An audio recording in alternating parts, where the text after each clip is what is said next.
போட்டித் தேர்வு வினாவிடைகளில் இப்போ நம்ம பார்க்கக்கூடிய தலைப்பு வங்கப்பிரிவினை ஆகும். இந்த வங்கப்பிரிவினை என்பது இந்திய தேசிய இயக்கத்தின் மிக முக்கியமான ஒரு செயல்பாடாக பார்க்கப்படுகிறது. இது ஆங்கில கவர்னர் ஜெனரலான கர்சன் பிரபு காலத்தில் மேற்கொள்ளப்பட்டது. கர்சன் பிரபுவுடைய ஆட்சி காலம் 1899 முதல் 1905 வரை. கர்சன் பிரபுவுடைய காலத்தில் 1904ஆம் ஆண்டு பல்கலைக்கழகம் சட்டமானது கொண்டு வரப்பட்டது. இது பல்கலைக்கழகம் உயர்கல்வியை மேம்படுத்துவதற்காக என்ற நிலை என்று அறியப்பட்டது. ஆனால் இது பல்கலைக்கழகங்களுடைய அதிகாரங்கள் அனைத்தும் ஆங்கில அரசின் கீழ் கொண்டு வருவதற்காக கொண்டு வரப்பட்ட சட்டம் என்று அறியப்படுகிறது. மேலும் 1904ஆம் ஆண்டு இந்திய நினைவு சின்னங்களின் சட்டமானது கொண்டு வரப்பட்டது. நினைவு சின்னங்களை பாதுகாப்பதற்காக கொண்டு வரப்பட்ட சட்டமாக இது பார்க்கப்படுகிறது. 1905ஆம் ஆண்டு அக்டோபர் 16 முதல் 1905ஆம் ஆண்டு அக்டோபர் 16 முதல் வங்கப்பிரிவினையானது நடைமுறைக்கு வந்தது. வங்காளமானது பீகார், ஒரிசா மற்றும் மேற்கு வங்காளம் அடிப்படையில் மேற்கு வங்காளம் என்று அறியப்படுகிறது. தற்போது வங்காளதேச நாடு, அஸ்ஸாம் உள்ளிட்ட பகுதிகள் கிழக்கு வங்காளம் என பிரிக்கப்பட்டது. மேற்கு வங்காளம் இந்துக்கள் நிறைந்த பகுதியாகவும் கிழக்கு வங்காளம் இஸ்லாமியர்கள் நிறைந்த பகுதியாகவும் பார்க்கப்படுகிறது. இவற்றின் போது கர்சன் பிரபு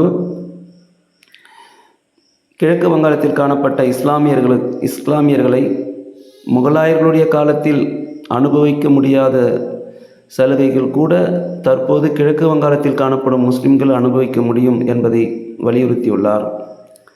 அதைத் தொடர்ந்து இந்த நிலைப்பாட்டை காங்கிரஸ் எதிர்கொள்வதற்காக கொண்டு வரப்பட்ட இயக்கம்தான் சுதேசி இயக்கமாகும். சுதேசி இயக்கமானது 1905 இந்திய தேசிய காங்கிரஸ் அமைப்பினரால் தொடங்கப்பட்ட ஓர் அமைப்பாகும். சுதேசி என்பது ஒருவருடைய சொந்த நாடு ஆகும்.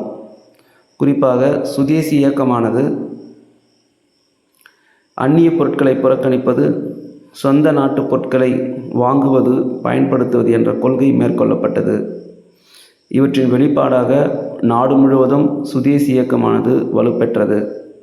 இவற்றில் பாலகங்காதர திலகர், பிபின் சந்திரபால், லாலா லஜபதி ராய், கோபாலகிருஷ்ண கோகலே, அரவிந்த கோஷ், ரவீந்திரநாத் தாகூர் உள்ளிட்டோர் பங்கேற்றனர்.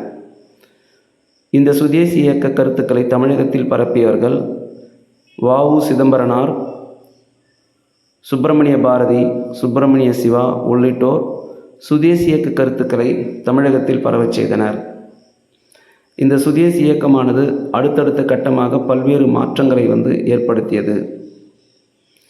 அவை என்ன, அடுத்தடுத்த வந்த காலகட்டங்களில் என்ன மாற்றங்களை ஏற்படுத்தியது அப்படின்றத பார்க்க போகிறோம்.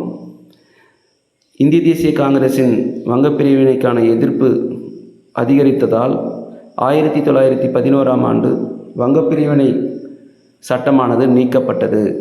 1911ஆம் ஆண்டு வங்கப்பிரிவினை சட்டமானது நீக்கப்பட்டது. ஆனாலும் கூட வங்கப்பிரிவினை, அதாவது இந்துக்களும் மேற்கு வங்காளத்தில் காணப்பட்ட இந்துக்களும் கிழக்கு வங்காளத்தில் காணப்பட்ட இஸ்லாமியர்களும் ஒன்று சேர முடியாத ஒரு சூழ்நிலை அதுக்கு அடுத்த வந்த காலகட்டங்களில் ஏற்பட்டிருக்கு. அந்த நிலைப்பாடானது வங்கப்பிரிவினையை கொண்டு வந்த கர்சன் பிரபு நிர்வாக வசதி என்பதை அடிப்படையாக கொண்டு பிரித்தாளும் கொள்கையை கொண்டு வருவதற்காக ஆங்கில அரசு மேற்கொண்ட நடவடிக்கை தான் வங்கப்பிரிவினை என்பதை நாம் அறியலாம். இந்த தகவல் உங்களுக்கு பிடிச்சிருந்தால் நம்மளுடைய சேனலை தொடர்ந்து ஃபாலோ பண்ணுங்கள், ஷேர் பண்ணுங்கள், லைக் பண்ணுங்கள்.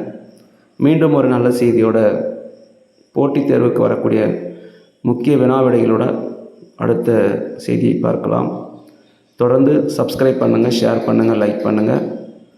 நன்றி.